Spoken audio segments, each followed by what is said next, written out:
Hi everyone, ఈరోజైతే మనం సంక్రాంతి స్పెషల్గా మురుకులు అనేవి తయారు చేసుకోబోతున్నాం.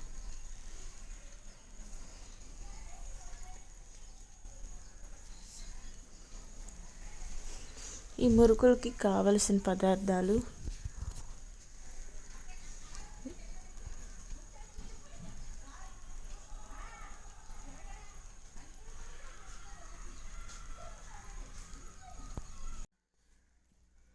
బియ్యం, ఎండుమిర్చి, మినపప్పు, శనగపప్పు, వేపుకున్న నువ్వులు, అలాగే దాల్పప్పు.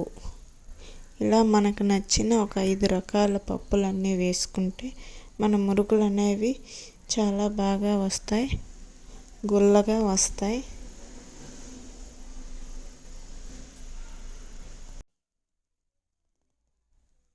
నేను చెప్పిన 5 రకాల పప్పులను బియ్యం, ఎండుమిర్చిలో వేసుకొని మనం వీటన్నింటినీ పిండి పట్టుకోవాలి. అలా పిండి పట్టుకున్న తర్వాత కొద్దిగా వాటర్ వేసుకుంటూ నేను చూపించిన విధంగా కలుపుకోవాలి.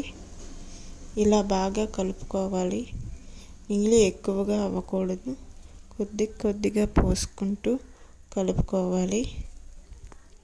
చూసారుగా ఎంత చక్కగా కలిపామో. ఇప్పుడు దీన్ని మనం మురుకులు తయారు చేసుకోవటమే. ఈ మురుకులు అనేవి చాలా టేస్టీగా ఉంటాయి.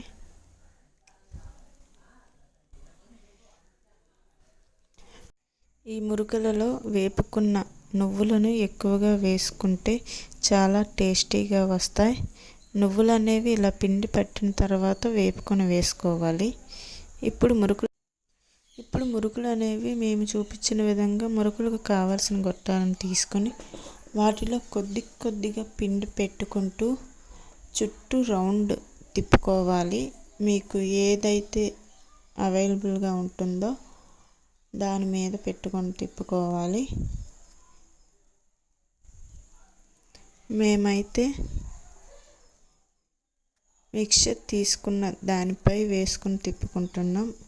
అలాగే అన్నం వార్చుకుంటాం కదా, గంజి అనేది, దానిపైన కూడా ఇవనేవి తిప్పుకొని వేసుకోవచ్చు. ఎలా వేసుకున్నా సరే రౌండ్గా షేప్ అనేది తిప్పాలి. ఫాస్ట్గా తిప్పితే మళ్ళీ మురుకులు అనేవి మారిపోతాయి. చూసారుగా మురుకులు అనేవి ఎంత చక్కగా రెడీ అయిపోయాయో. చాలా అండ్ టేస్టీగా ఉంటాయి. అలాగే ఈజీ ప్రాసెస్, కాకపోతే టైం ఎక్కువ పడుతుంది. ఇంతే ఫ్రెండ్స్, మన టేస్టీ అండ్ ఈజీ ప్రాసెస్లో మురుకులు అనేవి రెడీ చేసేసాం. ఇలానే మీరు కూడా ట్రై చేయండి, చాలా బాగా వస్తాయి. చూసారుగా చాలా నీట్గా చక్కగా వచ్చేసాయి. మేము చాలానే చేసాం. మీకు టైం ఉంటే ఎక్కువ చేసుకోవచ్చు, లేకపోతే తక్కువ కూడా చేసుకోవచ్చు.